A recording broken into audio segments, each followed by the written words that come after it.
One of my favorite ways to be creative in a subtle way is to actually spin my own yarn. But this time it's a bit of a twist. I'm spinning sewing thread into the correct thickness that I'll be using for all my bobbin lace and my tatting, and you'll be seeing in the future videos, unless it's my actual preferred thread or a different thread I want to use for my tatting and bobbin lace, I will be using this particular type of thread. One of the ways that I actually came up with this was when I started to Google, and I just tried to figure out what size thread was buttonhole thread for one of my petticoats that I made. I figured out the correct size or thickness, made some, and then when I started to Google the correct size for tatting thread and what will work for bobbin lace, turns out I didn't need to Google any further or try to figure out something else. To start with, I'm gonna need 2 colors of thread. Since I can mix and match colors, I'll be doing it here. The particular thread I'm using as an example of how I create this thread will be my green. Since I've got quite a few different colors of green and way too many spools of sewing thread, I took all my green and just took 1 per color. This gave me 6 colors, shades. An easy way for me to figure out how to spin or collect the correct length of yarn would be to put it on a particular stick that it can still roll around, but it contains my thread without the thread running around while chilling in my room. But since I need to figure out what color combo I want to use, I will make my samples first, which will be roughly about 30 centimeters or 12 inches of 2 different colors, or the 2 different shades in this case. As I put the thread on, I numbered each one or lettered them A, B, C, D, E, and F. I wrote down all the combinations I could make without combining 2 of the same color. Why would it be any fun if it's easier to combine 2 different colors where you can try and puzzle out, staring at the thing, what was the 2 shades that was being used? But if I actually did make a full length, after making all my samples and putting sticky tape on it to ensure that each sample corresponds with the color combo of the letters I've chosen,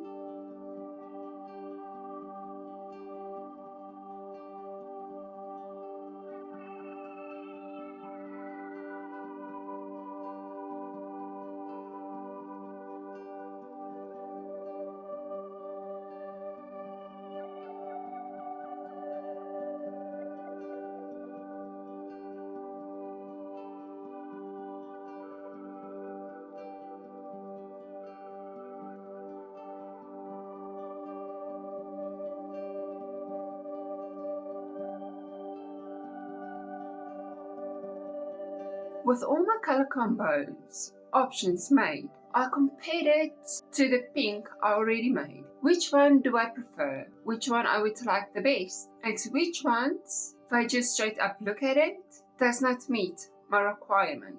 As the flower I originally made was for my mom as a challenge a few years ago, she chose a color combo I actually not fully happy about, but okay, we'll go with it. With just those 2 colors of thread spool on this stick that it can wind off easily, I put it through my fishing line counter. Yes, it's a spinning trick of measuring how much thread you got left. For me, in this case, how much thread I require. 110 meters I need to make, making a little ball as I go.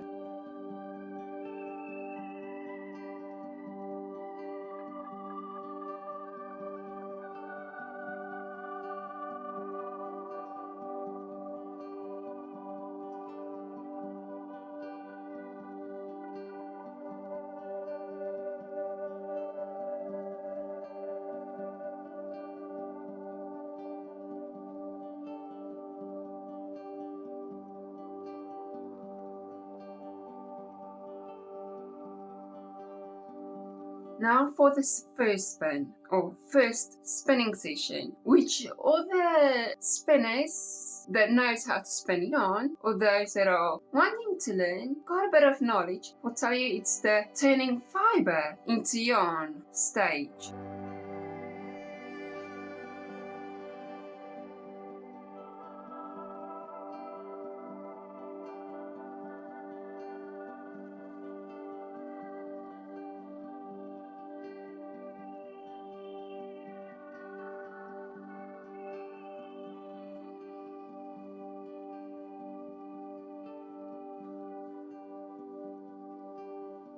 Once the first spin is done, it is time to prepare for the second spin. Since I need to apply it at this stage, it is simple of figuring out where I can go to make it a 2-ply. With a up and down creative walk in the backyard, with a few household items helping out, I managed to get it all laid out in such a way when I put the two ends together and start plying it. By the time I get to the middle or the end of this particular ply station, I'll be at where it needs to fold. Since I don't want to be outside in the sun too long because it's now getting a bit too hot for my liking, I wrapped the thread around something small and round that I could grab, my glue. Then it's off to spinning it again in the opposite direction. The first one was a S spin, this one would be a Z spin, and applying, and I can show you I go through all of it while applying.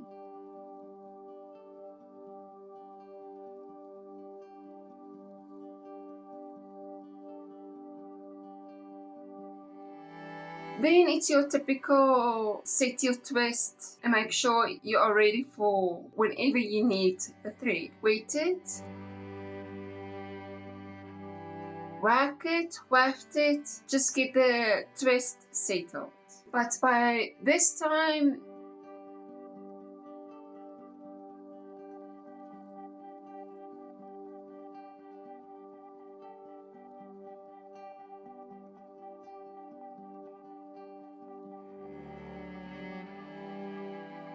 if you think you are done, you're not exactly done. Because this is the part of the using sewn thread that I've discovered is not the option you like. I now need to go back and spin it slightly in order to make sure it's fully balanced. Yes, unfortunately I have to make sure it's balanced. There's no two ways about it.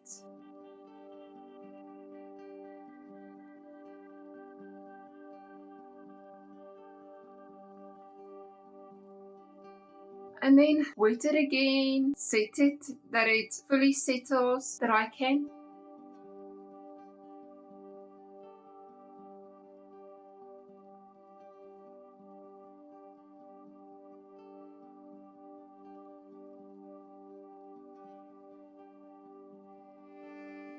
Go on in the end, make a ball, and having the thread wait for me whenever I get to the option of making some bobbin lace or a bit of tatting.